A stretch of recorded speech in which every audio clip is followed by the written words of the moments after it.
Cheers! Here's the rule that we're gonna make tonight here on Sound Chat Radio before we talk to the king. By the way, those of you who may not be familiar with the works of King Jammins, get a pen and a pad, because you need to start taking some real notes. It's going to be a real in-depth conversation, of course, with King Jammins, somebody that I really, really admire. Not only is he monumental when it comes to sound system culture, which of course we defend here at Sound Chat and Irish and Chin, but when it comes to the music culture of Jamaica, the story cannot be told without King Jammins. 718-554-8598 is the number in studio. So here's the rule, Ninja, for tonight's show. The majority of the songs that we're going to play tonight, Ninja, I would like them to be produced by King Jammins. Fair enough? I mean, the King there, once in a lifetime thing, so. All hail the King. Yeah. 718-554-8598. I we'll never see him again, you know. You know how long I've been waiting for him to pass through? So, them kind of moments are very magical and very, you know what I mean? So, special, why not? You know? Special moment. The King is in the building. Jammy, welcome to the studios, of course, of Sound Chat, man. When I heard that you were available to come into the studio, I'm like, yes, Jammins is coming in the studio. Somebody that can really talk to us about where the music is coming from and where the culture is coming from. And Jammins, I have a huge question for you tonight. And I don't want to answer it now, but I'm going to kind of give you something so you can kind of just think about, right? On Saturday, Assassin was in the building. And Assassin is on the new project that you have done as well, right? Assassin was in the building, and we was talking about his project, and it spiraled off into a huge debate.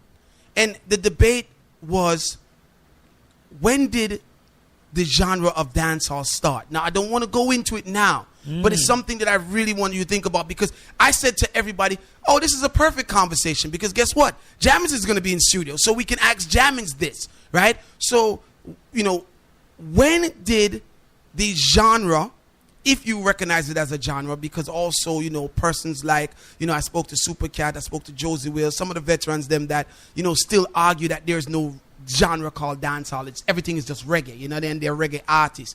But Assassin was definitely, pushing the fact that dancehall is now a genre, and the question became, when did such genre start? So that's something that I just want you to keep in the back of your mind, because everybody's thinking about that right now, and everybody wants to hear what Jammins has to say. I have my question separate from that. After everything is done, Jammins, I have a question for ask you. I want you to be truthful about it. You understand? Because I know you're man that take no talk, You understand? When I ask you a question to Jammins, I don't want you to take no talk and just answer straight, Jammins. I have some friend that listen to Jammins, and the question I ask my friend, man, listen. See, and I want to hear what you say.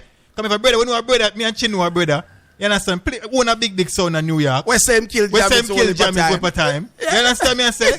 So when I ask a question to Jammins, he might listen, so I just want to get truthful answer. You know what I mean? Alright. Serious argument tonight. Listen, people, we are so excited. It's not all the time that somebody comes in the studio that we're all excited about. Jammins has a huge history. Jammy, would you mind bringing us back to the beginning and telling us when it started and how it started for you in music?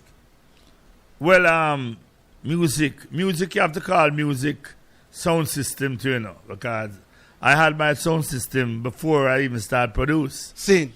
I have my sound system from 1962. Wow. You understand? And it wasn't a big sound system. It was a small sound system until it becomes big. You understand? What was the early King Jammins sound system like? 2 box, 3 box, 10 box? It was 3 boxes, right?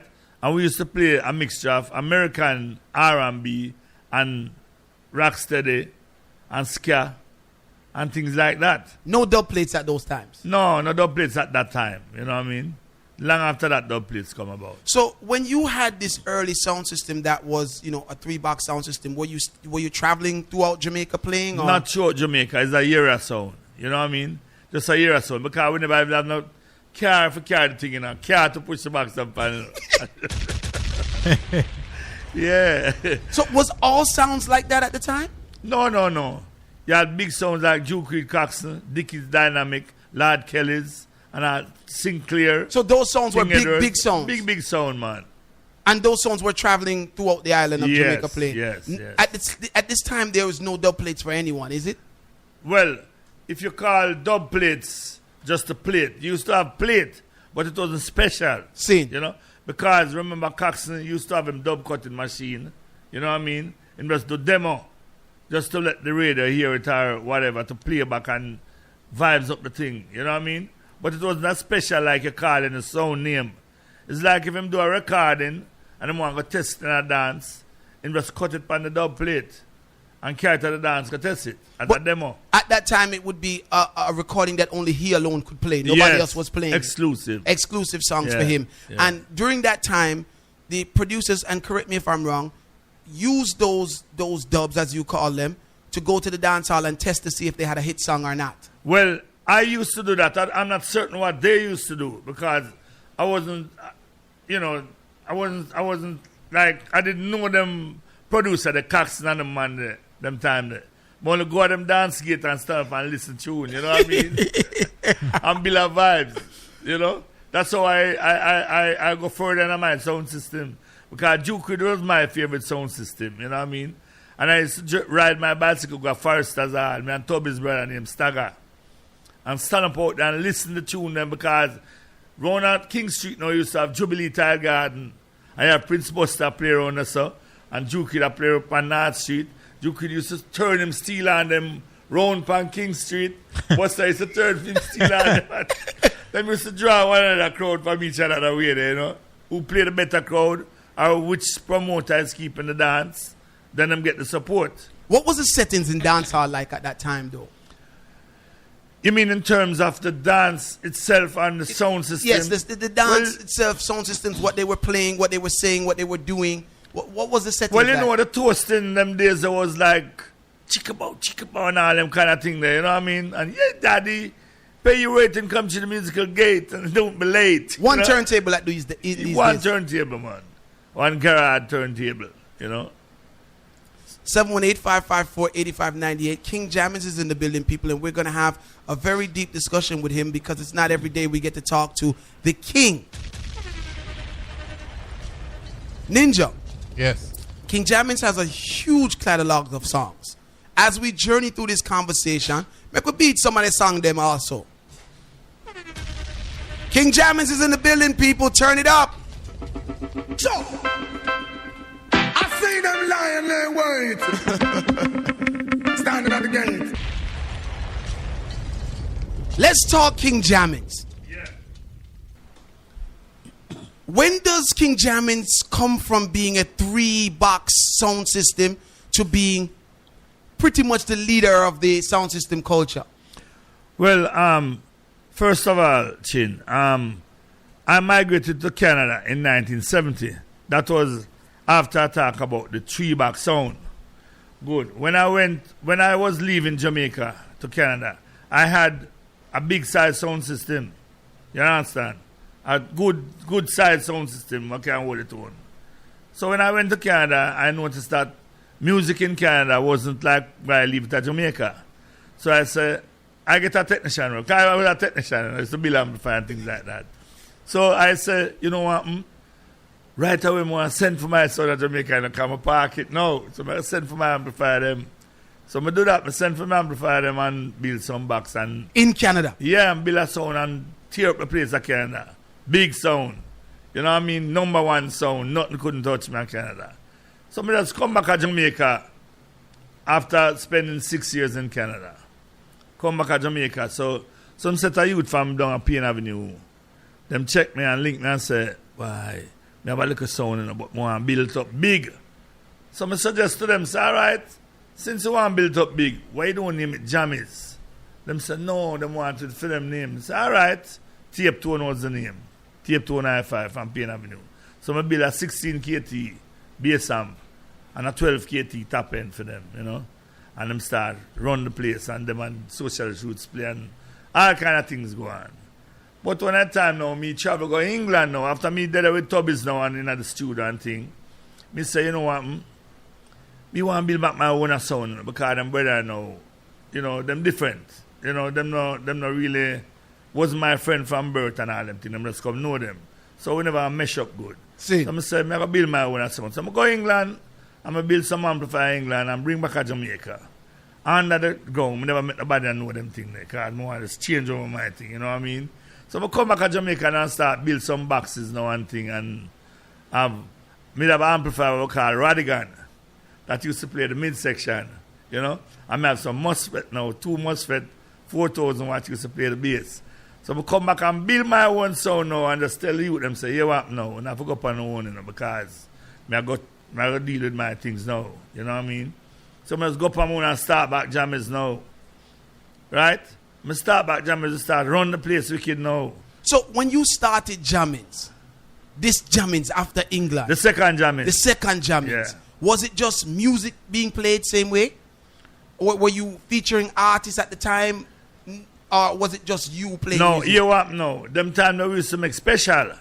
But your special used to make no. It's like you just sing a tune like how you know that slang thing, Pumpkin Bella was a special. But it never called a sound name in it. A Sugar Man at them come the one Friday, you know. To come do that special there with Pumpkin Bella. Me hear the tune, you know.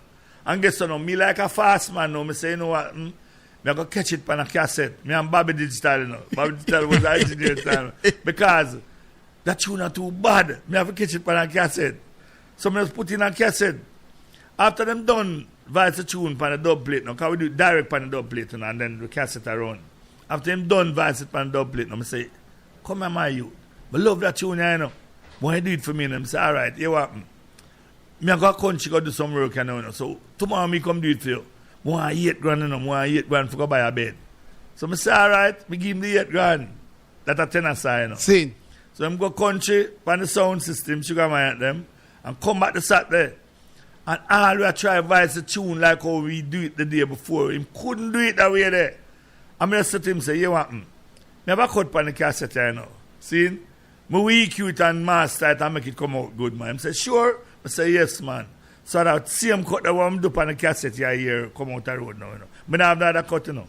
I don't have the multi-track right now and thing. I just have one take. Live thing. So that's how it was back in your time then? Well, doing dub plates. Most of the songs was just recording specials. Yes, but not with the sound names. Not with the sound names. Yeah, it's just an exclusive song. Them called special them days. Till after a while now, we start make special with sound name in it. You know, because jammers get big after that. You know, rule the whole century.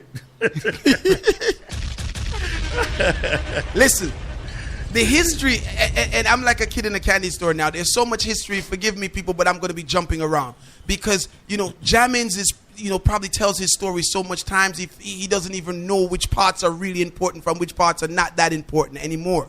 One thing that I did research and find out from having conversations with people like Bobby Digitals and other peers of yours, you used to be the apprentice at King Tubby's studio, something like that, correct? No. What were you? That wasn't that. When I came up from Canada, I went to King Tubby's studio, and I was the leading engineer there because there wasn't any more engineer. Philip Smart migrated to New York. Okay. So Tubby's didn't have an engineer at the time. So you were his engineer? Yeah, because I was doing engineering in Canada. I was doing some engineering in Canada. Now, when you were working with King Tubby's as his lead engineer, yeah, what were you doing? What was that atmosphere like? I want to show how far you're coming back from in music. Cutting dubs, recording voices, because we didn't do live rhythm at Tubby's, you know. And them time of computer rhythm never come in. So we used to go to other studios and build a rhythm, like Harry J, you know, and Channel 1. I'm Joe Gibbs. We build the rhythms there on 4-track, or if you even build it on 16-track, you transfer it down to 4-track, take it to Tubby's, because Tubby's facility was only 4 tracks. And then we voice it at Tubby's, overdub hands or anything like that, harmonies, and then we mix and put out. Who are some of the artists that you work with at Tubby's? Boy, everybody, man. Everybody. Dennis Brown, Gregory Isaac, John Holt, Wilfred Jackie Edwards, Pat Kelly, Johnny Clark, Ori Sandy. Enough artists, man. Would this because Bunny Lee was the leading producer, you know, and he was based at Tubby's. Nine, again, was a leading producer. Scratch Perry More time in voice at Tubby's too, you know. Yabby you.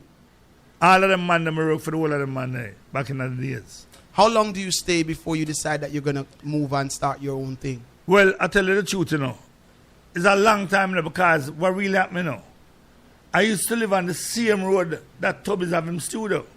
So I was a part of Tubby's family and everything like that. We grew up like family, you know. So me was like him right and I was one of his director and his letterhead and things like that. So I did it for long, man, and 1981 now. 1981, I say, well, I go to England and when I come back, you know, I go bring back some equipment, you know, because I like have my own studio. Were you making amps for Tubby's as well? Yeah, man. Yeah, what you mean? And me and Irvin used to build them. Tubby's did retire from that. Tubby's, you know, look out at the business, one transformer and them thing there. And me and Irvin used to build amplifier there. You know? But me was the fastest amp builder, you know, because when me leave doing the engineer work, you know, and go on my yard, me used to carry home the chassis and build it on my yard and carry it back the next morning. So we used to do it.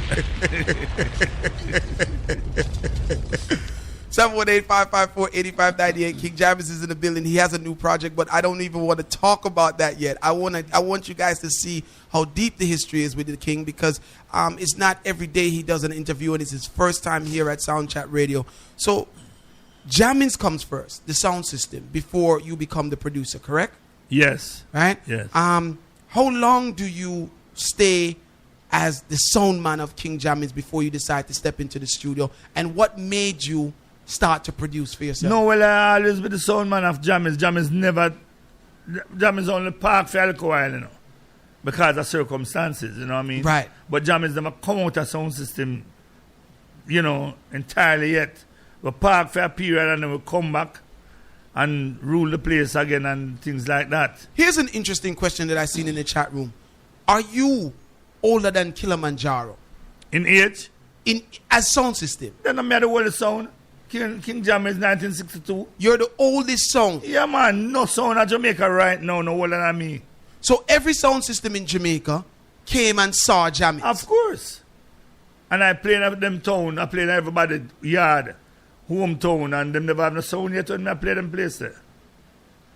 That's some little thing. If you were to celebrate your anniversary, how old would you be, Jammy? Would be going on to 56. Wow.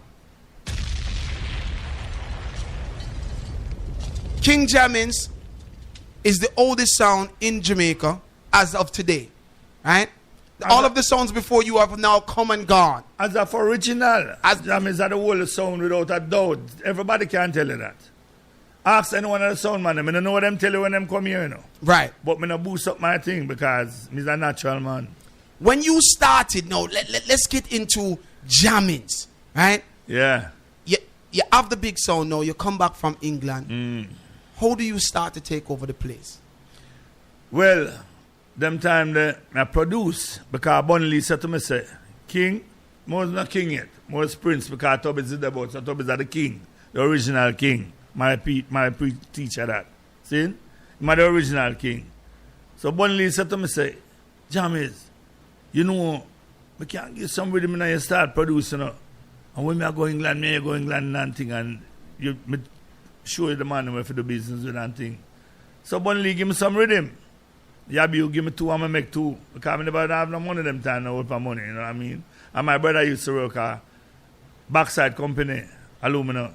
So he give me a thing to build some rhythm, you know? Yeah. All right. Build the rhythm them now. And this group named Blackwood now, them come from my area, Waterhouse. You understand? On the same corner where we there. So through every day them used to rehearse and nobody now record them. Me say, you know what? Better me grab on for my youth, them, you know. You know, see it, guy. Them have a different sound, them have a Arabian sound. Unique sound, different from them days, eh? It was a new brand sound at Blackwood. Yeah. You know them style, eh? So I say, all right. I go record Blackwood. So I carry my RJ studio. I will make some rhythm, build some rhythm. You know? I will come back at Tubby's now, vice rhythm them until it becomes an album. Mix them. And say, all right, Bunley, I go England again. So I go with Bunley now. Go England. we buck up a firm named Third World Records. That's Count Shelley. Where used to have the same superpower there. Yes. By the way, superpower my name, you know. And me give him the name there. Superpower, and my label name, so too. Buck up Shelley now one thing, and Shelley say, all right, boy, this music has sound bad, but I'll do it too forward for the time, you know. I get a try, you know. I go release it and see it work, you know. And then give me a little change. Same time I go England, that time, I make the LP and Travelers. I make an album with Travelers. Waterhouse Youth them too. And Purple Man. So I go up with about 3 albums. Shall take the 3 albums from me and give me a change. Use my money now, part of the money now, and buy some equipment for my studio. And I did have a double LP one mix too. Remember that, I have a double LP mix. I check some brother named Starlight Records. And I said, boy, if I have some equipment you want, I can give some equipment. I have the money can give you, but me give the equipment. I said, all right, give me the equipment. So I take the equipment, the man carry back to Jamaica now and start my little studio. In my back room, you know what I mean? And my wife, people in my back room. Because we didn't live up the road, you know, she was my wife them time there. You understand? And your girlfriend? Yeah. My baby mother, man. She have me with them, man. Yeah. So we fixed up a little back room. And small room, you know. We couldn't even use no speaker with my voice. We use earphone. The artists have earphone. Me have earphone. Even the Dennis Brown exit, you know, and the that voice, you know. All of them big tune where I hear Leroy Gibbon and all of them tune there. In that little room that voice, them tune the voice. We never use a speaker like, oh yeah, boom on the place right now. 2 little NS10, right on top of that, and a little tanai, 2 tanai. But we use earphone now for voice so that the nights are going at the recording.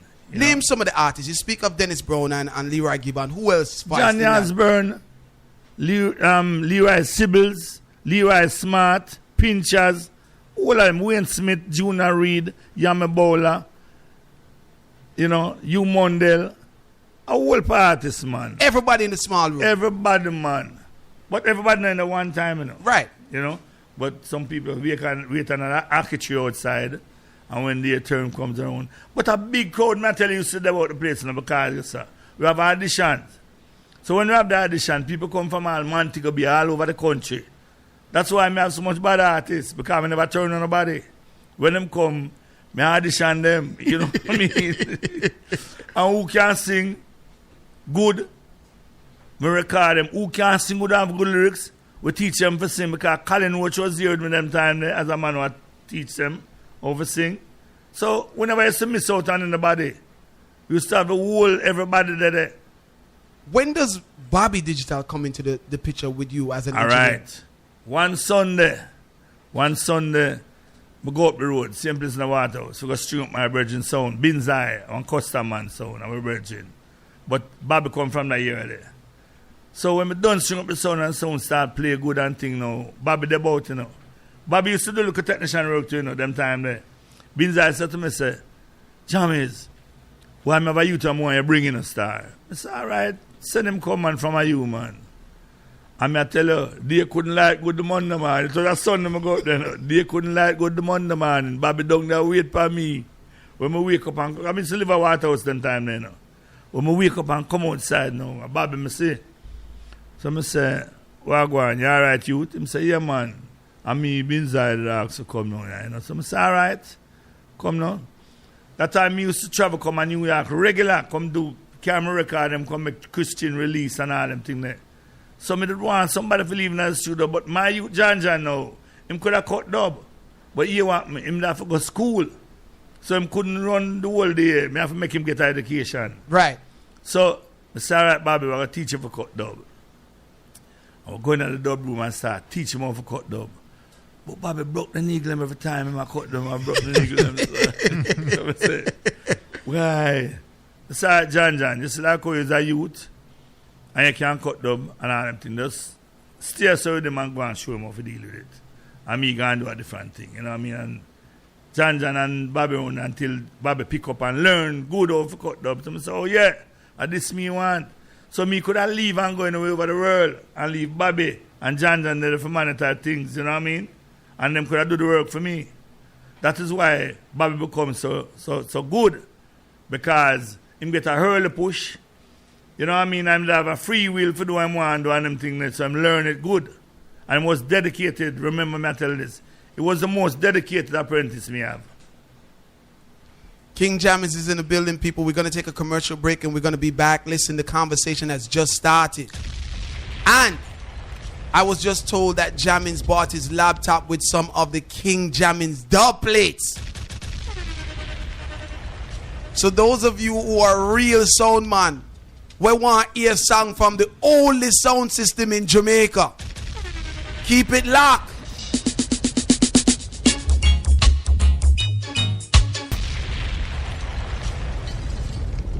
Jammy, when you was making these songs, did you ever believe that they would last the test of time? Yeah, man. I did believe that. That's why it's so big because I believe in it. When first time I met this song, I played on a Bagger Road, right? In a waterhouse. And me send the rhythm. I never even got it down. Just cut it and send it down there. The result of me here the next morning, why I'm saying, why I'm going to mix all of them tunes and put them on the road. What was dancehall like before the Slim Thing rhythm? Dancehall is nice, but here what now? It's not really the dancehall me watch when me did produce the Slim Thing, you know. Me was a man who just like to discover new things and like to experiment. You understand? So me experiment and find out this big and bad. So me just go with it. Me was a man like that, just love for those new things all the while. Love change up the thing. Me like do the same thing. Because I listen to song from my little boy and the whole of them same artists them come and them sing every year. Every producer produce the same artists them. We just start recruit some new people in the business. You know what I mean? And then I said the rhythm them now, you know, them sound alike now. So we need something new. Something different. And there comes the Sling Thing. And I tell her, it changed the whole world. How does it change dancehall? Because you are known as the producer that changed dancehall. Well, it's not dancehall we change, you know. We change the whole music. You understand? We never really mash up the music, you know. We just bring forth something new with the younger generation and the big people who can understand what going on in the young world appreciate. You understand? We never come and mash up nothing, you know. It's just that the way how people stay in Jamaica, them start says re. But I mean, this was good for the music at the time because it bring enough more artists on the scene. You know what I mean? Same thing. Bring up because a whole heap of 100 version of this, you know. Same. And bring enough more artists on the scene. Man, would that say, boy, we degrade the music and things like that. But no. You know, like how you have computer now, you don't degrade nothing. A computer around the world now. So we have to move forward. Would you say that this rhythm, Sling Thing rhythm, was a major turning point in your career back in those days? Yes, man, definitely. Definitely. Because this rhythm, may I tell you, this rhythm bust me out big. But it's big already, you know, in a sense. Because remember I said, I build a water pump in all them tunes, I got number one in England and all them things before that. But I mean, this dominate the place. Everywhere I go. It made you the go-to producer. Yeah, everywhere I go. You understand? It's like you hear the rhythm, I sleep at night time, it's in my brain, it's in my head. Way in my brain. So the other man them who come along and do it, their remake of Sling Thing, them come to you and say, yo, King, we're going to make a new version of Slim Thing, you know. No, nobody never come to me. Let's do it. But you never feel no way. I never feel no way neither because I mean I have the original. Mm-hmm. You know what I mean? And everything have to come after the original. Who did you voice first? Wayne Smith. Wayne Smith is the first. The same day when we met the rhythm, right? Wayne Smith just come up with the tune. And we just go in there and just voice the tune same time. So, let me ask you this, because this is an important question. Yeah. How did you guys name the rhythm? Was it named after his song, or did you come up with the name and he sung the name in his song? No, name of I know you don't know what Sling Thing is. It's a dry weed, you know, herb, you know. When say under me slang thing, under like that's under me sensei. Him say under me slang thing, him give out jar herb there, the name slang thing. You understand? So him go in my brain and you know what we do my sing about. Under me slang thing, way in my brain. Him not smoke no cocaine, but I slang thing in my brain. You understand? So it's our herb and attack a weed. Who did you vice second? Can you remember? Second person vice, I think was either Echo Minot or Tontwari. I don't know, but it don't go so fast. It don't move so fast. If I go back and looking at the book, you know, because I have my book, I know I'm going to my museum. I don't talk about the museum yet. I have my book where I have all them things that lagging, you know, from them years there, you know. I have all of them things that put on, you know. You understand? I'm going to save all of my things. You know. My first mixing board, my first 2-track machine. Wow. All of them things that go right in the museum. Wow. I have everything.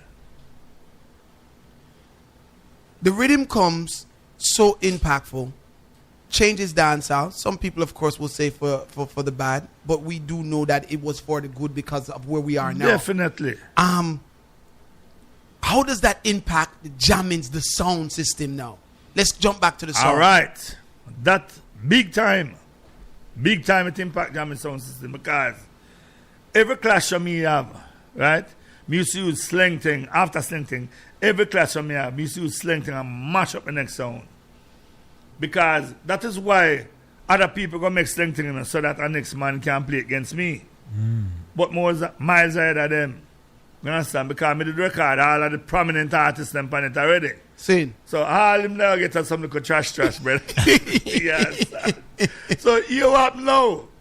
One night we have a dance with me and Scorpio. A Walton Park Road, Eagles Nest Lawn. Right? And me and Scorpio string up. And Scorpio draw some music, man, at the earliest dancing. And I chew on some music for me. I'm not telling a lie because Jack always be my competitive, you know. I'm always in a stiff competition. So Jack, I draw some music, man. Some said to Tubs and Bobby say, you we are coming slang thing now, you know, because we new tune that, we new weapon that, you know. You saw me draw slang thing chin, the dance done. Because pure soldier and police that follow our sound, you know. And them time salute I go on that dance, the gun salute, you know. I'm not telling you, man. Pure gun salute, you know. Jack couldn't play back for the night, you know. Same thing, lock him off. Lock him off completely. I play the version, them I go on, so no version. No version. Because I have sling thing whenever I release, you know. When I just build for my sound, you know. A man come to sing something, you know, for my sound, you know. Yeah, man. Who did you have on the sound as live artists during that era? Everybody. Echo Minot, Shabba Admiral Bailey, Major Worries, Stitchy. Everybody, man. Everybody at DJ Jammy. Joseph Wheel. Everybody at DJ and sing Panjamis. Leroy Gibbon. Everybody used to come and dance. So it was hard for another sound to compete against Jammys. Definitely. I want to tell you something. That wasn't no competition. That was any man that tried to come play against me. A suicidal that. Because them never have equipped like me if you come play against me. So what about Youthman Promotions where they had the barrage of artists as well? Were they ever... No, but you remember, say, them had that barrage of artists, but where the hits them was making at that time. A Jammys that make all of the hits. Which gave you the edge? Yes. Yes. Even the 4 Sound Clash, when Sting did that Cinema 2, and we start Sting, you know. When Sting was a Sound Clash? Yes, and we started. Jammy Superpower. Jammy Superpower versus Sugar Minot, Youthman Promotion, Black Star, and Scorpio. Black Star, Scorpio, Youthman Promotion, and King Jammys. Who wins that one? That in a history, man. You don't have to ask me that. No, King Jammys. A 4-2 for me win. And Sugar Minot riding back come up. When them present me the trophy, Barry G, Sugar Minot riding back come up and say, ooh, and grab one of the trophy what we win from Pat Anthony and lick it up against the wall and mashed up. Him say, boy, Jammy win so much. Even one in the slug, my brother, even one. You know? But them time then, you know, Jammys have the best sound, the most powerful sound, the best artists them around me, and the best tune them. Why was Jammy's superpower? Was it because of the artist or was it because of the weight of the sound system Jammy's itself? superpower was because of the power of the sound and the quality. Because we had 4 10,000 watt MOSFET amplifiers playing bass. Which you built? Yes. Right? We have a midsection differently, around 20,000 watt. You understand? So it was well powerful. And by the way, Jammy's come back with the superpower again. You know? A nuclear power is now big. Since we're on the road of competitions, I want to talk about some of the sound systems that existed during your time. Any clashes with Jaro? Any clashes with some of those major sound systems? We used to clash with every sound, man. Every sound. Mark you, we couldn't win every time. You understand? Sometime selector error and a man get a edge over way. And we call it a day, you know what I mean? But I mean, most of the time, as you know, you come to my office and see all of my trophy them, you know.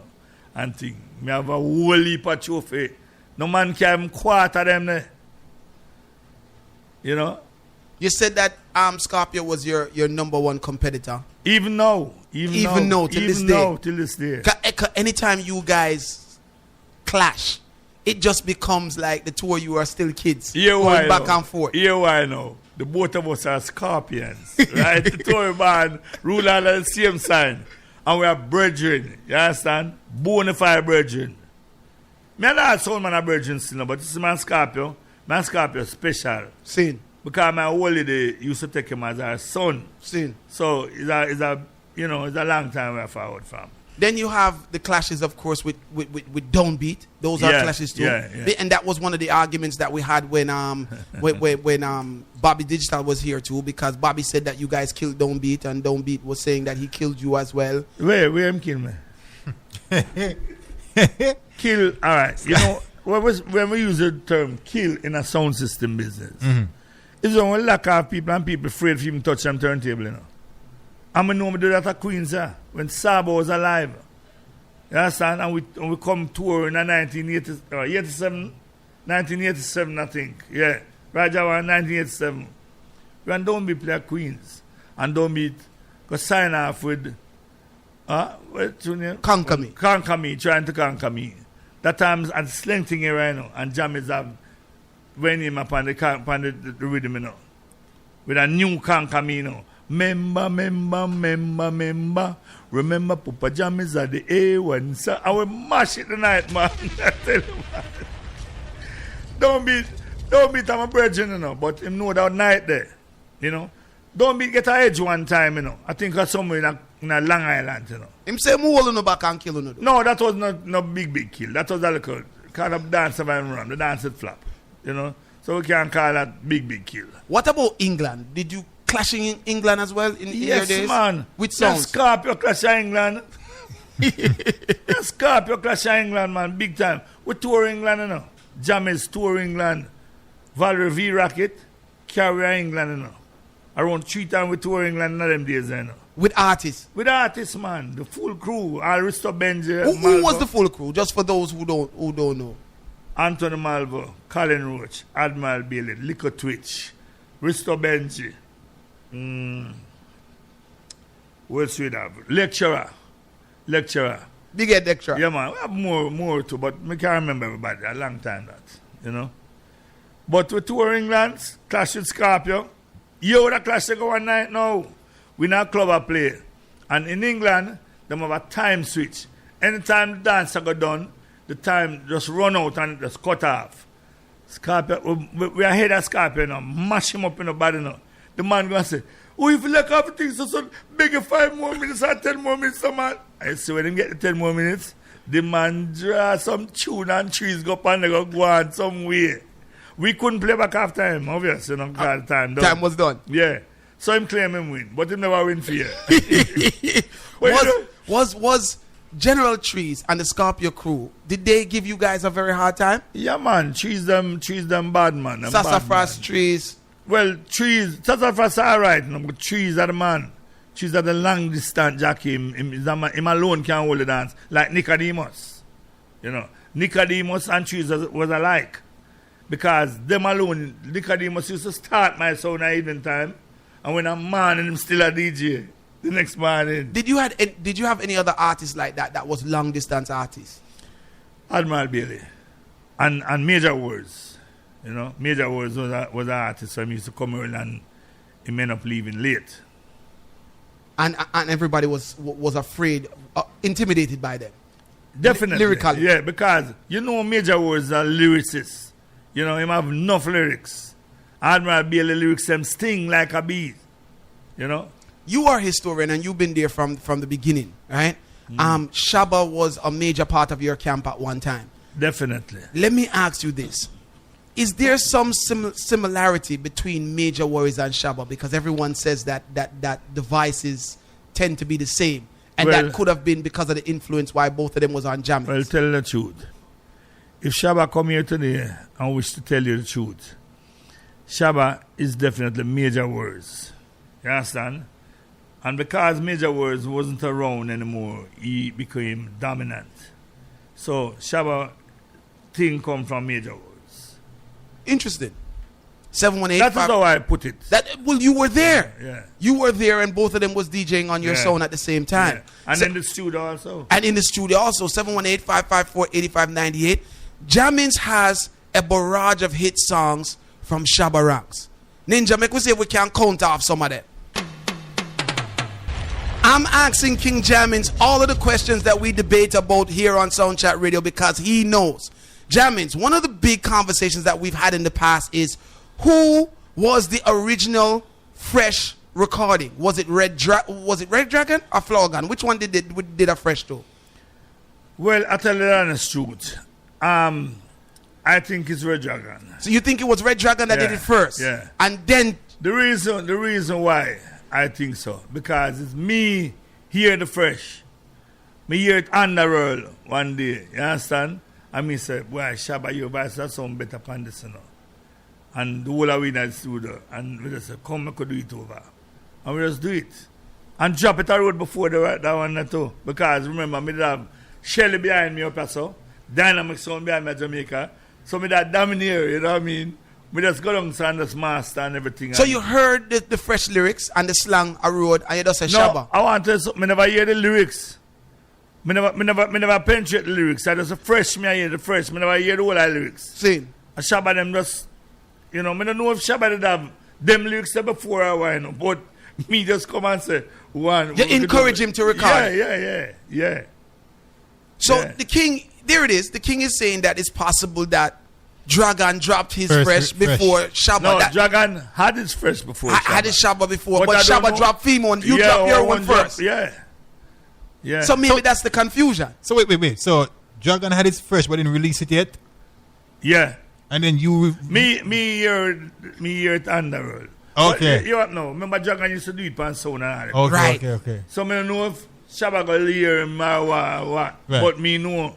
Me did hear it on the road and me say... Well, you put it on the first. Yeah, because the rhythm, you know, the rhythm of the day, the rhythm of that go on hard. And Jammy is that dominate the place, so why not make use of it? You know? Another debate settled. Yeah.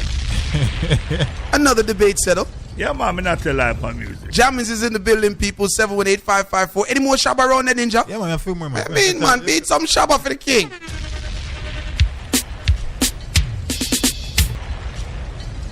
King, was it a hard decision for you back in those days to start to record slackness songs?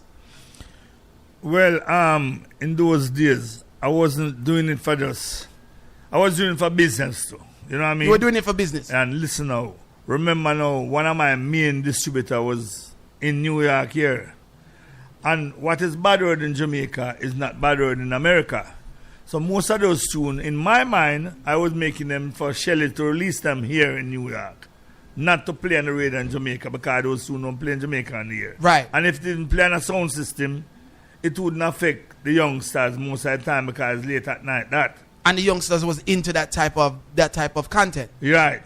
So, but was it one of those things though? Because I know that your wife was kind of reluctant to it. Was it one of those things that you really had to sit down and say, boy, should I do this or should I not do this? Definitely, because if you know, so that time they just stopped that. You know what I mean? It didn't get too monotonous to me now. You know what I mean? And it kind of, you know, it kind of irritate me. Did you allow them to DJ the Slack songs on the sound system at night time? Well, I'll tell you something. I didn't have any whole heap of Slack DJ on the sound, you know. So maybe the one or two that is there, Shabba. Then when I do a thing, you know. But you wouldn't bother them because they were getting the in the dance. And when we play now, we play like some big dance hall, you know, just like a little in a neighborhood where, you know, close to range and because the sound powerful. So we play in a big places like open air place, right. Bar. So it wouldn't affect most of the residential area, you know. So if a man even a DJ slackness in a them places, it not coming like anything. Because a dance and little children never used to go a dance. Go back into your memory now and tell me when the slackness came into the dancehall lyrically and records started to be produced with slack lyrics. What was the impact in the dancehall? Was it, you know, greatly embraced or were people pushing away from it? No, it was embraced in some quarters, you know what I mean? Like the younger set of people, the younger set of folks that go to dance, and the girl, them especially, used to skin up and go on and, you know, them kind of antics there, you know? But, tell the honest truth, me never love it too much. Me never love it, you know, that is why me kind of didn't just break off of that. Same. So it's so come now, Bobby get to start produce Shabba. You understand? Because you kind of didn't want to keep going in that direction. Yeah, me never want to go in that direction. Because I'm a man we deal with, you know, original, you know, good music. You love your vocals. I love them, my vocals yes. them and all them things there. You know, if you can notice my catalog, you know, me have balance, you know, balance. Did you think that, you know, today the dancehall would be so receptive to the slack content? Did you, at that time, did you see the slack content going far, or do you think it was just something that would just come and go? Well, I tell you something, you know. You can DJ slackness, you know, and it don't appear to be that blatant, you know. Seen. You understand? Because Mr. Soca people do it. And me still do one and two slackness them time there. But it's not the one them more blatant and yeah. we can't listen to them there. Right. You know what I mean? We understand when them are big people. In cursive. Right. So, me not think say people would have really appreciate the farmer slackness again in these days. Because people are fighting them children now for grow them up in a good way. You know what I mean? And the government will look out against it, the radio station will look out against it. So in a sense you go against it. King Jammies is in the building, people. I'm going to give you guys a couple of minutes to heal him up and talk to him about his work. And then we're going to talk about this brand new project that he has. He has an awesome project. 718-554-8598 is that number in studio. The phone lines are now open. 718-554-8598. King Jammies is in the building. 718-554-8598. Again, we often talk about the fact that we need to applaud these trendsetters, these icons of our music, the people who has helped the music get to where it is to today, right? And we need to do this while they are alive and they can hear us appreciating them. Now, Jamins has spoken earlier and was speaking about getting so many awards. He needs to get more and more and more and more for the intricate role that he's played in the development of the culture, right? Because every praise that we give him when he's gone doesn't really matter anymore because he's already gone. 718-554-8598 is that number in studio. We got so much to talk about. For those of you who are sound men, right? I know one of the big questions is, does Jamins really have the most Chronix dubs? Because that's something that a lot of people are asking these days. Yeah, but Chronix tagged himself. Yes. You know what I mean? And that can be proved, you know? Why? Like, I wouldn't expect you to have the most Chronix dubs, though. Because why? I don't know. I wasn't thinking that Jamins had Chronix locked in the studio and voicing all of these dub plates. I just didn't think that you were into that anymore. But before we get that Jamins, if I tell the story the right way, what brethren say, if a brethren, right, own a big son in New York, Soul Supreme, right, him say, you don't have more Chronix than him. Him say, the Chronix him we have are some baby Chronix. Him say the Chronics catalog where him have, your one is nowhere near for him one. I saw Junior P I saw Junior P attack. I said, him say, and if Jammy talk too hard, him a call in and tell Jammy say, him Chronics are more than him. Well, so Jammy, tell what it go. I want to know how it go. Yeah, what go now? You yeah. need to know. Yeah. We don't do much talking now. Remember, we could string up and we know. What? Junior P, you hear that? Me's an action man. Junior P. We said Jammin 71? 71. At 71 years old, King Jammin is still ready to take up a challenge and kill us. So Junior P, bring your Chronics and come, and Jammin say, him not do talking. Just bring your thing and make me show you some more than you. Look at the phone lines. Yo. Call you live. Talk to Jammin. He's live in the studio. Yeah, big up the general Jammies, but I had a question. Yeah. I wanted to know the history behind the Tonight Rhythm. The Tonight Rhythm. What's the history behind the Tonight Rhythm? The Tonight Rhythm. Tonight Rhythm? Yeah, he wants to know the history behind the Tonight Rhythm. Which one of Tonight Rhythm? Which rhythm you call tonight? Which rhythm you call tonight? The one with Coco T, Son Boy. Coco T. Oh. Go home to your mama. Good. Yeah. Go The home one to your I just got mama. resampled it. Eh? 18 and over. And Sluggy have a song on it too. Yeah, man. You want to know the history behind it? Yes. The rhythm? The rhythm? I think we lost him here. He said he wants to know the history behind the rhythm. The rhythm? Yeah. Well, the rhythm, there's a long time with him and lick over. You see, but we lick it over in our style. It's a lick over rhythm, that man. 718-554-8598. Call you live. Talk to King Jammins. He's in the building. Good evening, Shane and crew. Good evening, my brother. Good evening, sir. Yeah, man. Blessed love, man, boss. Blessed. Them lyrics, they will never die, man. Sure. Just put them something there. Them something that we have, put them in the vault. Yes, boss. Them in the vault. Fireproof vault. You see? The man is on the verge of building a museum. He already have the fireproof vault. He have it already. Man, yeah. Can you imagine though? Under Michelin thing, you know what I say? Can you imagine though, like being able to go to a King Jammin studio museum and being Jammins? I think that's like a really good, thing that you're doing. Yeah, that's a great idea. Definitely. To be able to walk through your journey and relive your journey.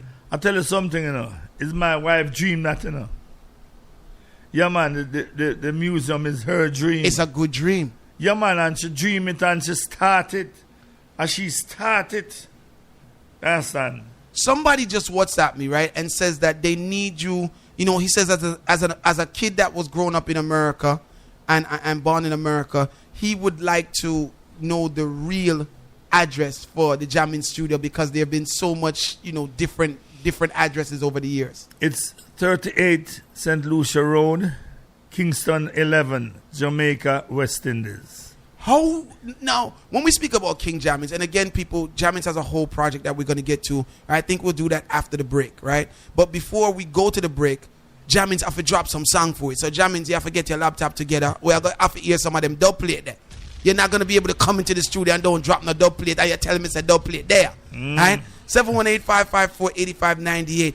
What was the process like, Jammins? Because this is another there's so much conversations to talk to you about. What was the process like for an artist to record for Jammins or even DJ on Jammins' song? Because I'm hearing that at one time it was hell for artists to get into the studio. They had to prove themselves before they could get into the yard. Yeah, well, I'll tell you something. We run our things on a discipline, you know what I mean? And we don't really keep a lot of crowd inside the studio, Everybody stay outside, and when you get a ticket to go and audition, you go inside and Bravo would audition you, and if you pass, you write a thing and say come back. So everybody was out on the road then in front of the property. Yeah, some of the man them who bribe the gate man. Them get in at the yard. Get in at the yard, and I can't stop that because I don't have the time to go see who, legal.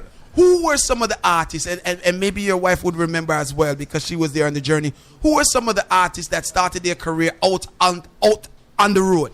Bon Tequila and the whole crew from Seaview.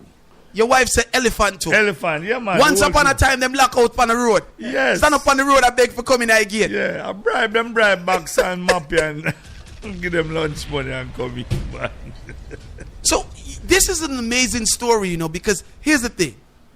We're talking about Admiral Bailey, Shabba, and these artists, which is one generation. And then now you have emerged into another generation of artists, which would have been the Bounties and the Ellies. Who else comes from that era? And now you're talking about evolving a different generation. And now we evolve in another generation again, because my grandson, which is John John's first son, is on this Dennis Brown album.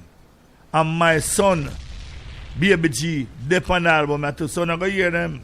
And by the way, for those of you who are not familiar with the names that Jammins is calling, Jammins has sons that are also producers that have put out excellent material.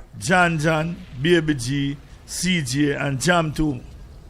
Four of them. Yeah, man. You have 4 sons that produce. Yeah, man. 4 of them produce. Those are all your sons? Yeah, Baby G and all them money? Yes, man. Yo. You never know that. You don't know nothing about Jammins, man. Yo, you see, that's what you do it to make your legacy live on to your youths, them and them come and become great producers. Yeah, them money have some How was it when the kids came to you guys and said, you know, they want to produce? Was it something that you encouraged? No, them never come to me and tell me that. Them grew up in that, them born, a foreign them born, you know. Canada and America, them born, you know. But them come down now, them are youth, baby. Sin. You understand?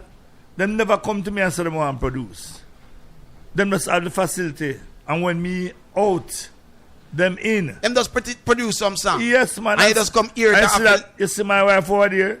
She encouraged them. Even Jan. She give Jan money for build the first set of rhythm them. You understand?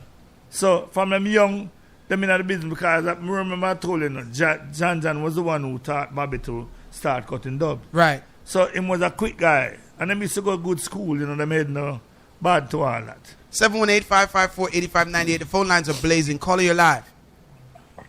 Chin, big up. Big up, brother. King Jammy. Yes, sir. Sir. Yes, sir. You know why you're the king?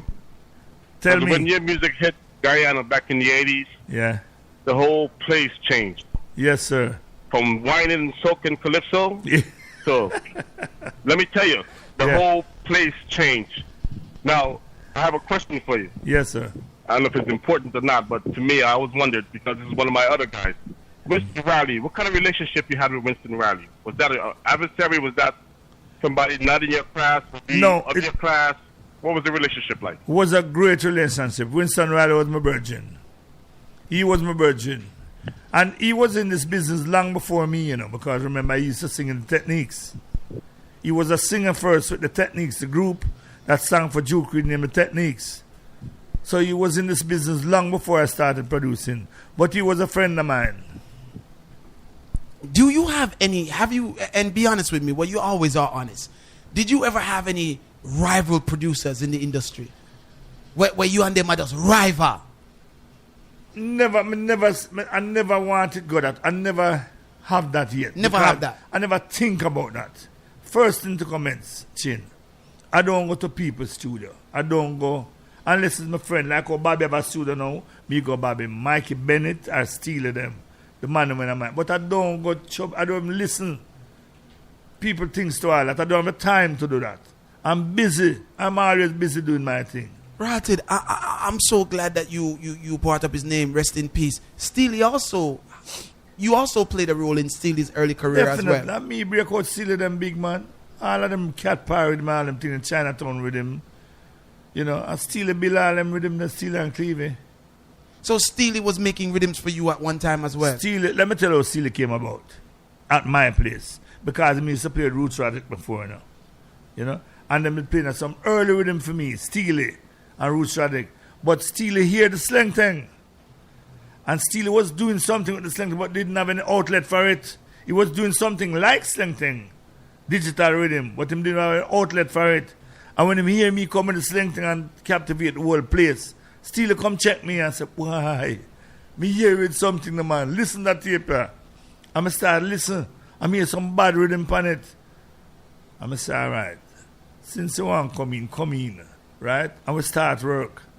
And I saw Steely and Cleve get big. So Steely was one time with you.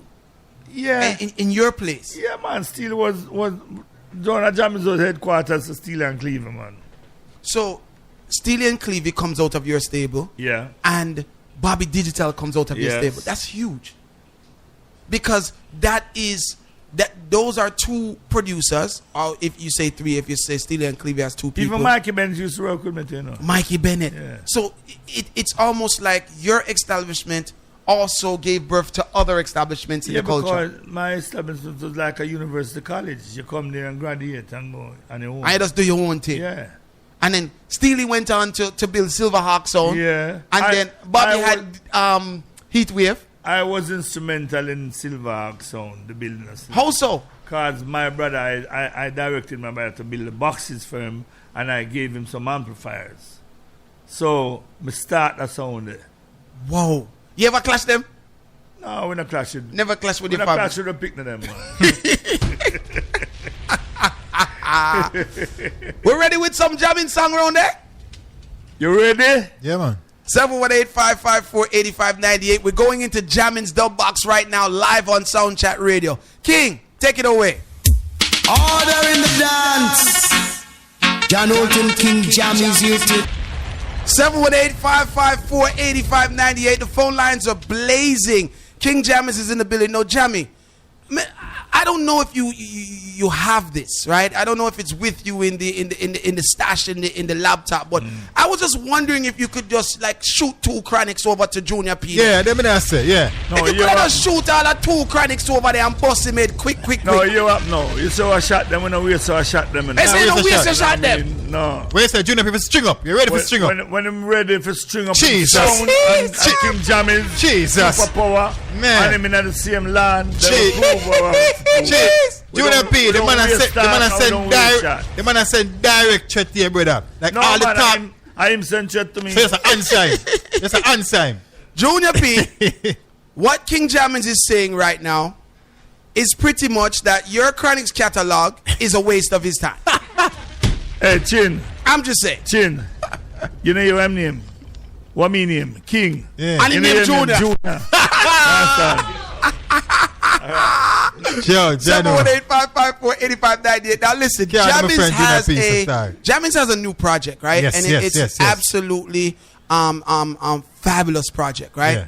And I want you guys to get familiar with it. I want you guys to support it. Like there's so much stuff to talk to Jammins about, but I don't want to run out of time before I really get you guys to get up to speed with this project that he has. It's absolutely fabulous. I've been listening to the tracks on the album, and again, when we have people in our culture that has paid so much, gave their life to the music, we have to also support what they're doing as well, right? It's a new thing. It's what's the name of the project, by the way, Jammins? Let them know the name of your project, all right? No, I don't want to tell them the name of your project. You tell them the name of your project. It's Dennis Brown, Tracks of Life. Dennis Brown and Friends. Dennis Brown and Friends. Tracks of Life. Tracks of Life. Now, listen. Jammins has bridged a gap between Dennis Brown and I would want to say the new generation of artists, Well, we have artists like Damian Marley, Porter J, Dre Island, Agent Sasko, Albert Rose, Romean Virgo, Business Signal. You have my grandson Projects. You have my son Baby G, and on. You know what I mean? Why this Jesse project? Ryan. Well, you what happened? In 1984, I made an album called Slow Down Woman with Dennis Brown in England. I voiced that album in England with Dennis Brown. So I decided that in time to come, later on, I have to put out back this album again, but in a different style. So 3.5 years ago, I did the Black Huru project, the same style like this, Black Huru and Friends. So I said, this year, I'm going to do the Dennis Brown project. But this project started 2.5 years ago, right? And then I finalized it with the Damian Marley song was the last tune that voiced on this album. It was supposed to be voiced before that time, but he was on tour. So I closed off the album without Damian Marley, and then he came along in the studio, surprised me one day. King, uncle, you can't put out that LP without me, the planet, So I had to stall the project. At the time I pressed the vinyl already, See. So I had to stall the project and just press a 45 7-inch vinyl and put it within the album jacket. That's big. You understand? How does it make you feel though? And again, be honest with me. that so much artists and other players in the industry really give you that respect? Tell you the honest truth, Chin. I have confidence in myself from I was a little boy, you know what I mean? And I believe in that anything I put my mind to and my heart to do, it will succeed. So I'm a proud person today to have an album like this.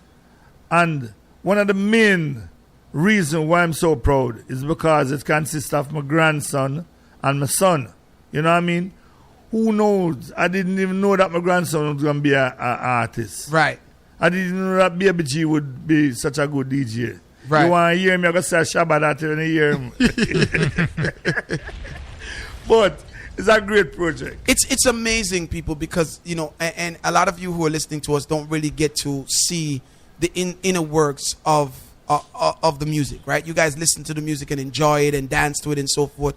But there's an inner working. And what I've always, you know, noticed in the inner working is that everyone gives Jammins his due respect. And I'm sure you feel that way too, Jammins. Yeah, man, definitely. You are one of the people in the industry where people just give you that respect. And you know what happened to?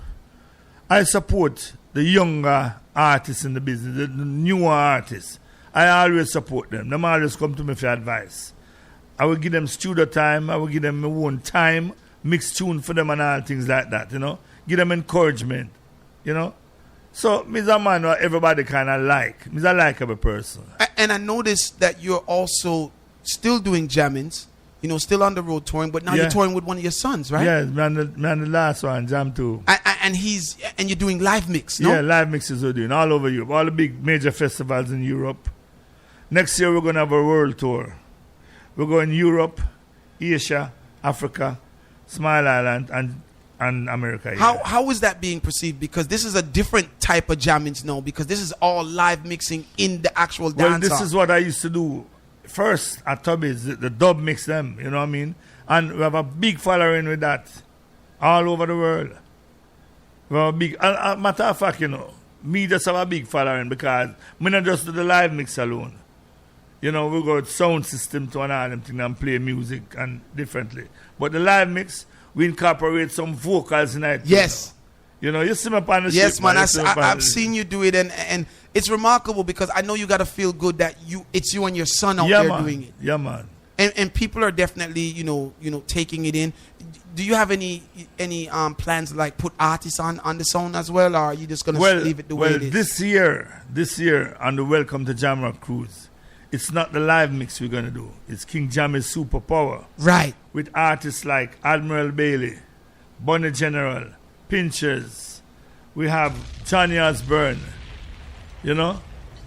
Why, I tell you, it's like a live dance. You're bringing the family back together. Yeah. They're always together by me, but we're bringing them public now. Right.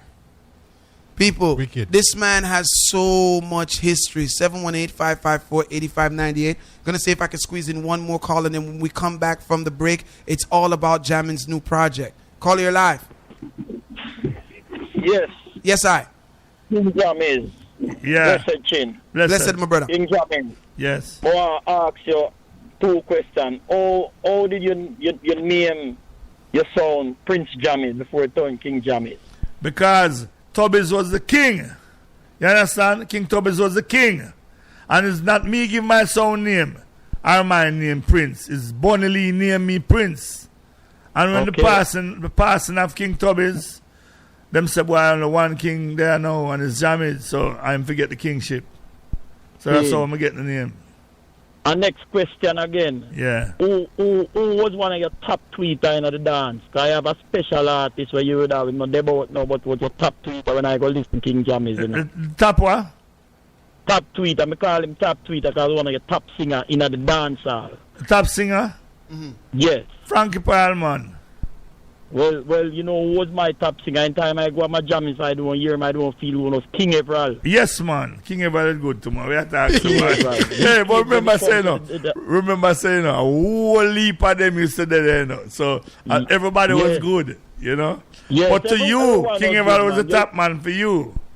Yes, you Right. leave a print pan Jamaica dancehall. Me I tell you that for real. Yeah. You leave a print will never wash out. All over the world. All over the world. You must miss Frankie dancehall, Paul. Yes, man, I mean, man. I have an album for coming with him too, you know. Oh wow. I'm not ready for talk about that yet. Wow. We have to have a different edition for talk about that. When we come back from the break, we're going to talk about the new project with Dennis Brown and play some tracks from it. People, let me tell you something. It bad. 718-554-8598 is the number in studio. Can we have another selection from Jammins, please? Everyone is appreciating the fact that King Jammins is taking the time to stop by and just give us a talk, Drew. That's definitely the case. And you know what I hate about this whole interview what's up? or this whole vibe? It's like we're going to run out of time before we get to really ask Jammins what we really want to ask him. It's just so much to talk about. Hey, you know what's crazy? Somebody called it earlier and was saying how the music came to Guyana and changed the scene. And I'll say this: I moved to America in 1981, right? So as a youth, I grew up. I'm trying to connect to Jamaica because I live there, right? I'm a day in a school and a youth bring a cassette, right? And to sit down and see King Jammins, yes sir. The youth brought the tape and me never have no double deck, right? So me borrow the man tape and carry it to him, play it on my father little set and take my recorder. And press play and just a record straight through the speaker. And from I listen to that tape there, I never turn back. I've been a dancehall addict ever since. And everybody will know me, knows that right now today, me in my heaven. I'm in at the same building with King Jammins. Would we be able to say then that your journey started from King Jammins? With that tape. And I can tell you it was Frankie Paul, Derek Irie, Benji Rist up on the tape. Now, still play that. Is this your first acquaintance with Jammins? I've been to dances I've seen, but never in a close quarters like this. So me not tell you lie. I remember me tell you say more time me not go there on Monday, Friday when you say King Jammins a day. I'm tell my wife say yo watch her. Somebody have to watch you. Me after their studio. Understand? We now miss that chance there. Jammins, and I'm sure things like this happen to you all the while where you meet people that you inspire them musically. Sure. All the while. Definitely. I can imagine Europe for you. Yeah, man. Even in Brazil, I tell you, man, the love that I saw in Brazil for me, it's overwhelming. And I was watching that show online, and I even sent word to the promoter of the dance. I begged to see if I could get the audio. You mean for the Brazil dance? Yeah, for the Brazil dance. Listen, Chin, that's one of the biggest dances that they ever keep in there. Wow. Them say nothing big like that ever come there, so yeah. It feels good to still be able to do it after all of these years. Yeah, man. I feel better now, Now I'm mature in the whole thing and see where I get the payback, you know what I mean?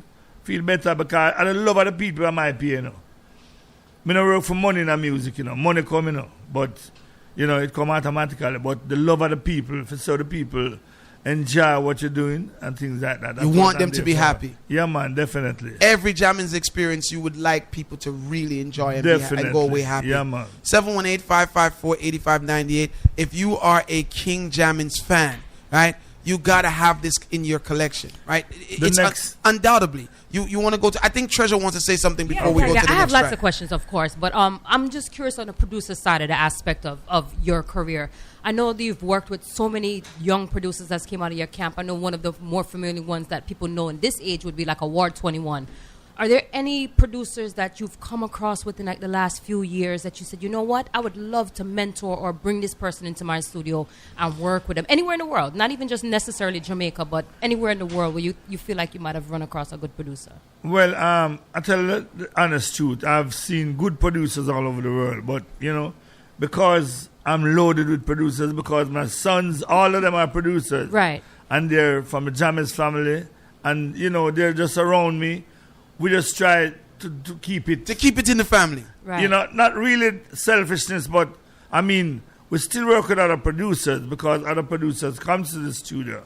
But, to go outside of Jamaica and recruit another producer, he must have to be a special person. Right, that's what I'm saying. Have you run across that special? And what do you think that it takes to be that special producer, that special little thing that sets you apart from everyone else? Maybe I can't explain to you right, but I know that it's just, it's a feeling. Somebody to be like, oh, I am. You know what I mean? So maybe you haven't felt it yet? Next to perfect and, just like to have everything the right way. But I'm sure over the years you have ran into producers that you admire. Definitely. Bobby the child, producer man, teacher and bring in the business man and what for producer man. Phone lines are blazing. Caller, you're live. Talk to King Jammins.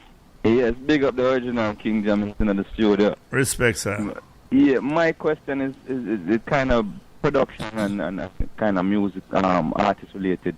It's like even I listen to your new project right now, it's like just hearing the quality of the sound. Yeah. You understand what I say? It's amazing because even when you listen back, even some of the records them from 20, 30 years ago, the quality is there in terms of, I mean the quality of even the instrument them on the production. I'm sure saying that meaning that could I give some of these same records, same beat, rhythm, everything with the song them with the artist them voice on the same way, like you give them the studio session. I'm not believe them could have them can capture that sound, that quality of sound. I'm feel well. I tell you something. Lacking in them, even them, not even just the new producer them, but even the older producer them. I think that your music people don't listen. Me personally, I don't listen to your rhythm. I mean, if you get me, I feel them. I don't know if you get what I say. You can feel the quality. In the production. Yes. It's like it moves you differently, like the rhythm can play an artist upon it. Well, you can take an artist and make him even better than who he is when you just hear him and when you deal with him too. And the reason, one of the reasons for that, I'm not only a producer, I'm an engineer, qualified engineer. Right. For years. I'm a teacher. I teach a lot of people to be engineer and things like that. So, I kind of know what it's all about, and you know what I mean? You're not kind of general, you know it, because when I think even the producer them, when you mention, when you teach or the engineer them, I don't think that thing, I think it's something maybe just in your ears. I don't think them said that. And that level. Some bad here, sir. Some bad. Exactly. I don't know if I got trade secret. I don't even know if you ever pass it down to even all the youth them. But as far as like with the even now, jump forward to the current producers and the current artists, them, it's like a producer coming into Jammy studio, an artist coming into Jammy studio, it must come with quality. It's like now an artist can throw him on a rhythm and the producer hat, then the tune just gone on the road and the quality not there, this not there, but the money are bridging and the money say want to jump on the rhythm and them just throw anything on the rhythm and just throw. I don't even think the producer and themselves really even have it in them. But I think they need to go back in a school and study. That is the thing that we want to stamp out of the business, you know what I mean? Not just study music, they need to study your music and study the quality of the production, the quality Thank you very much, the sir. engineering, the quality of how when the artist done voice, them done sound. The quality of how the artist voice sound when you done deal with mixing, engineer, mastering and everything. I don't even say, can't even say it's the last art form because I just don't see it or don't hear it. And I don't even know if you can even teach it, but it separates you.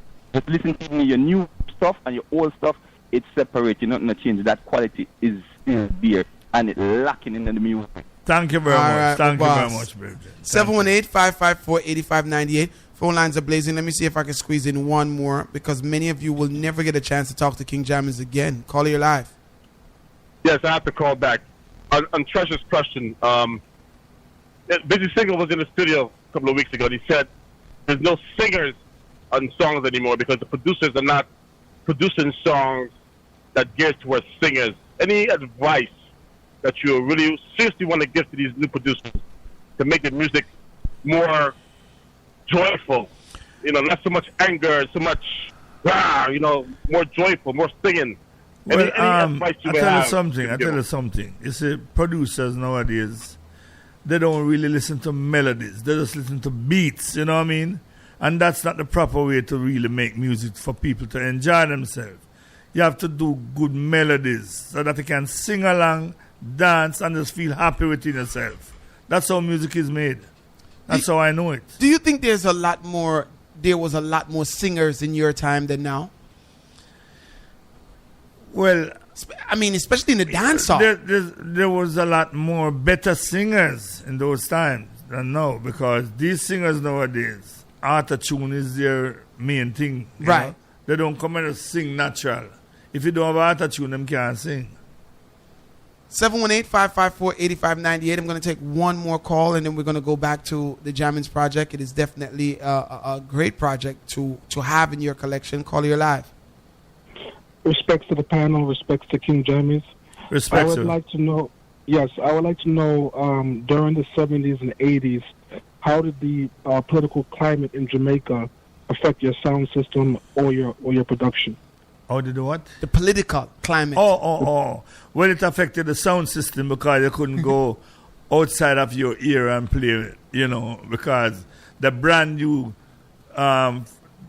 because you come from this area and you can't play in that area because this area is a political affiliation and that era is different. So it affected us, you know what I mean? So that's why my son was off the road for such a long time. Remember I told you yes. I never go away from the business. I just park it for a while and cool off the vibes. Because the politics was getting rough. Yes, definitely. How did that work for you, though, King, with artists, right? Was all of the artists on Jammins, did it force you to have artists from the same political party, or were you able to have artists on the sound from both parties? Well, we have artists from anywhere. You know what I mean? That don't affect me. It don't affect me. If I'm even affiliated to a political party, nobody out there don't know. You know what I mean? I just do my thing my way. If I'm supposed to vote, I just go vote. Nobody don't know I vote for anything. I just deal with everybody. Right. 718-554-8598 is that number in studio. Of course, the studio is filled because the King is here, and we are getting a history lesson in music. And by the way, Drew, Treasure Ninja, I'm going to put the King on the spot to continue the weekend's conversation of when was it that dancehall, the genre of dancehall, that's what it was, right? That's what the argument was. When did the genre of dancehall start? But in a way, the King kind of answered it already. If you listen earlier, when he said that when the sling thing come up, people say it mash up music, which means things change. That's how I interpreted that answer. Because from the thing change, that's when the genre to me born. I don't know I'm not going to speak for the King, but that's how I'm interpreting the answer. We are going to talk about that in a few minutes, but right now I want to drop some more tracks from, of course, the Dennis Brown and Friends. This track that I'm about to play right now is performed by my son, Baby G, and Dennis Brown. Listen to this one, Chin.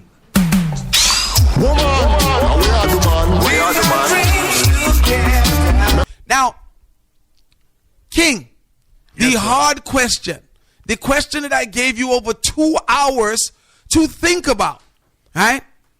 We are trying to, understand this mystery, right? And it's crazy because we were just having a good conversation, and in the midst of the conversation, we realized that some of us are really confused about when dancehall really started in Jamaica, the genre of dancehall, right? And it was a major debate, and I'm hoping that somebody who started out, what you said, 1962? Was it 62 you started in the music? In sound system. In sound system, yeah, 1962. So I'm hoping that you were there to document that rising of the dancehall culture. So here's question number one. When did the genre of dancehall start? First of all, you have to let the people know what's the meaning of the genre. See? That's why I made a mistake a lot. Certain people don't understand what's the meaning of the word. You understand?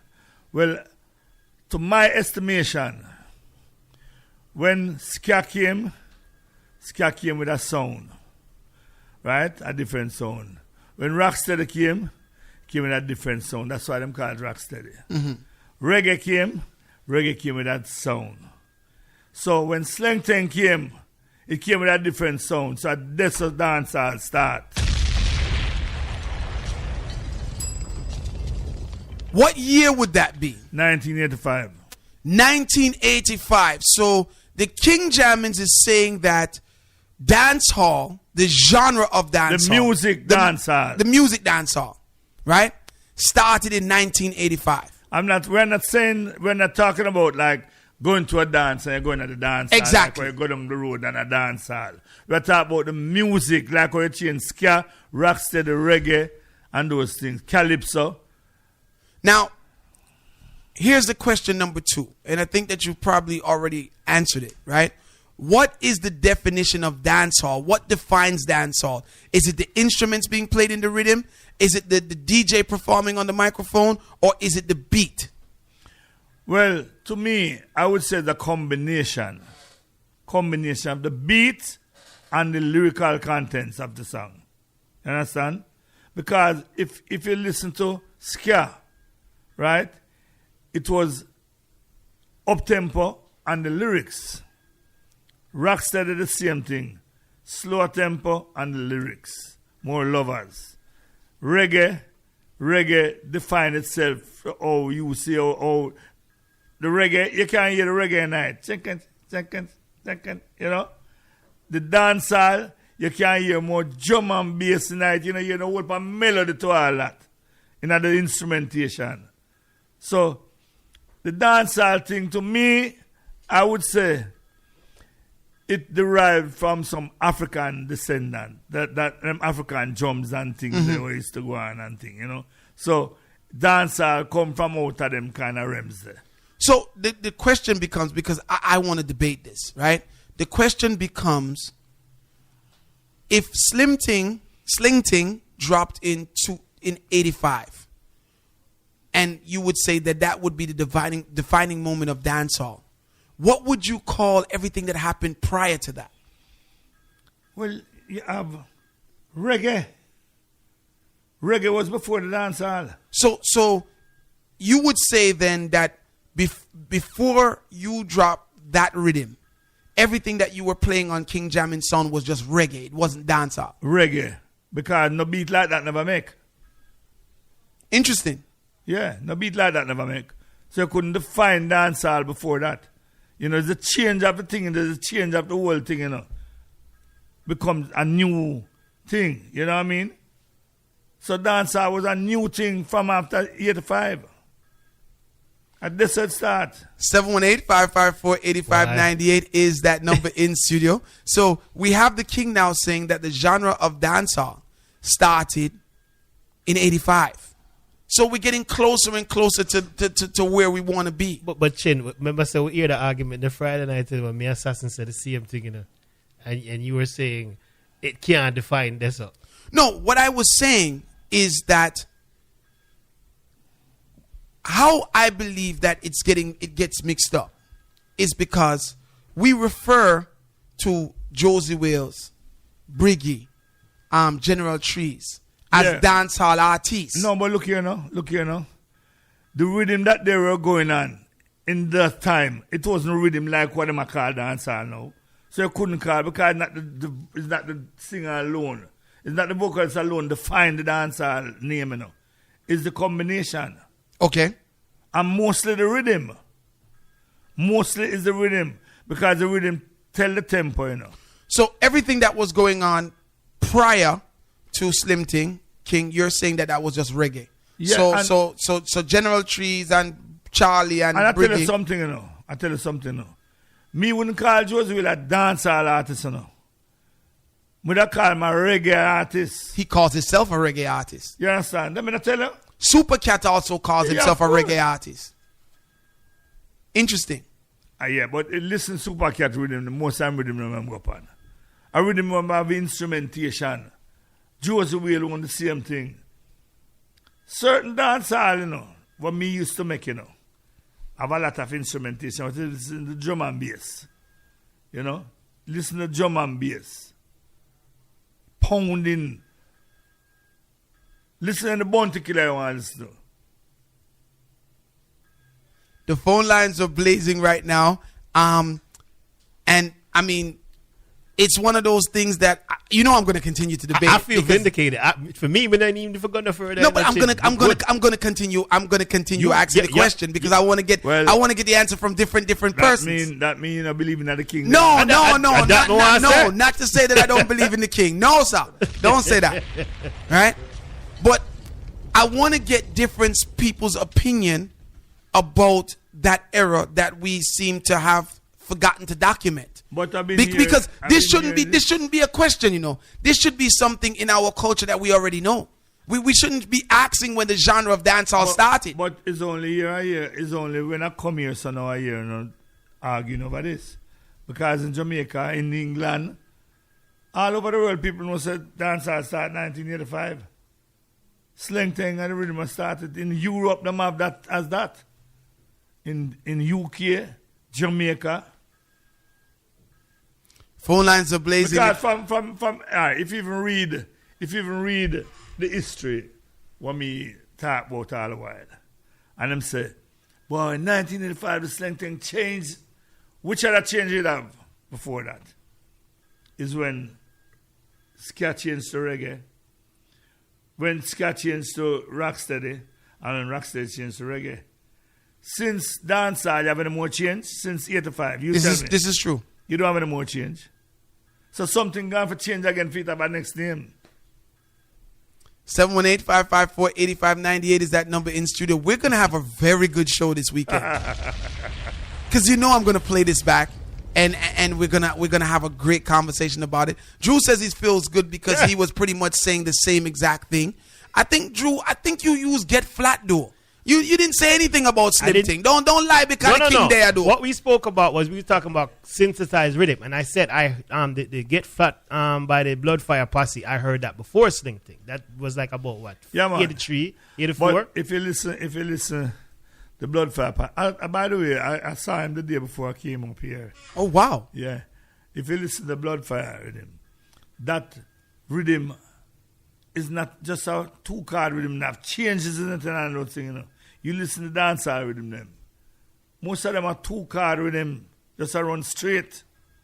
It's just a drum and the bass. I give a thing in it, you know. You know what I mean? But Blood Posse tune have whole melodies in it and all them things there. So it couldn't be a dancehall thing. So, in a nutshell, what the conclusion of this conversation is for today is that Sling Ting starts the genre of dancehall, which means, King, that you started the genre of dancehall. But it's been in history. It's not just me come and say that. It's written in a lot of books all over the world.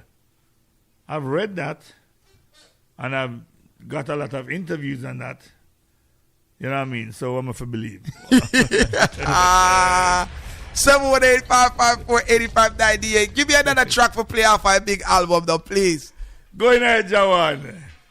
718-554-8598. Go and squeeze in a one call before Jammy's bigs up who he needs to big up. Call your live. Yeah, man. Calling from Hartford. Shouts to everybody locked in Hartford. Talk to the king. Yeah, man. Bless up, King Jammy. Bless up. Yeah, man. I have a question. Are there going to be any more work like this in the pipeline with other Yes, man. Don't worry yourself, man. Next year's the Greg Isaac project, man. Greg Isaac next year. Okay. So what about Frankie P? Yeah, man. Frankie P coming up, man. But I give him a little time. Catch him just pass away. We don't want to rush it up like that. You know what I mean? Right. Yeah, man. Okay. But we have all of them things that come up, man. All right, give thanks. Big up to everyone who stayed logged in, of course. King Jammies, this is going to be one of those memorable, sound chat shows. I know everybody's excited. The phone lines are ringing. We only got 5 minutes left in the building, unfortunately. But it was a good one, no, Drew? Yeah, really good one. Man. Excellent. Ninja, we all good. We all feel good that we could be blessed by King Jammies. Yeah, man, it's always a pleasure. Me feel good too. and I guess we solved the whole when dancehall, or it come about, and we know that the king bring it about. Don't get me started because I'm just saying. No.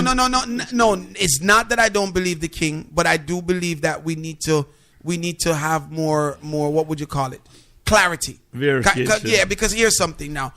Ajax just hit me up and says, so what are we saying? We don't consider Muma Nancy, General Echo, and Tenor Sound, those people pre-Slim Thing as dancehall artists or doing dancehall. So again, there is some kind of cloud of gray. I understand what Jammins has said though. Don't get me wrong, but I just love a good argument, so I'm going to keep this thing going. No, but how about that? But them artists, they like wear my name off. Those are dancehall artists, but them are DJ pan reggae rhythm. So them are dancehall artists, yes, but the genre is what we are talking about. Yeah, the genre we are talking about. The genre we are talking about. The genre start from 85. King. Well, all right. That is that. And you sign off with that for today. But listen to me right now. You see that youth over there, sir? Well, select them tune and Jawan. Jawan come like me pick them, I tell you. Jawan. Big up Jawan. Big up Jawan. Big up Jawan. Original Jawan. I want to big up all my fans, all my ardent fans in New York. Big up everybody for supporting me throughout the years and making me what I am today. Big up the staff of VP Records. I tell you something, why you do a good job, I tell you. So Jammins, when the album releasing Friday, right? Yeah. Where can we get the album? VP Records or any other record shop. Any social or what you call it, music medium, you can get this album. So those of you need to get it. All right. I want to big up Mama Morrison now. Mama Morrison in the studio. My wife that, you know what I mean? Big her up every time because she stand by me every time. Big up my grandson Julian and all of Marissa family. Them. Everybody in New York, big up. Tony School, big up. Scorpio, big up. All of my virgin them. Well, I don't have no words to call, but all who never call, big up on yourself. I'm a big one up to you. Any performances in the tri-state area coming soon? Well, I done the performance already. I'm going back this week. But you have anything coming up this year or nothing else for this year? Nothing else for this year. The cruise. Just the Welcome Jammer cruise. King Jam is in the building, man. It was a pleasure having you here, King. And Chin, I have to thank you very much for bringing me here too. You know what I mean? Give thanks, my brother. Yeah, but listen, let me say this now, and I know everybody's going to get excited about this. My acquaintance with Jammins doesn't stop here because before he leaves, we are going to sit down and we're going to do a Soundchat TV interview, just as we did with Bobby Digital and some of the other great producers and sound system owners. All right, so you guys will definitely be able to get an extended vibe with myself and King Jammins where we're talking about the history of the culture. I'm looking forward to that one, so we're going to be doing that later on this week. So Jammins, we have a lot for talk about. Yeah, man. And I want to tell you something. Anytime I'm back in the place, you don't go, I have to come back by the station. All about quarter of my thing, them talking, you know. I was still let you the Chronic song. Them the man who hold back the Chronics, them star. That's how it go, man. The man said Junior P have to string up him song. You know what I'm saying? All right, people, we're out, man. Thank you guys so much for joining in with Jammins. Big up to my whole staff and team and crew. Definitely big up to those of you who have been listening. Talk to you guys later. Ring the alarm.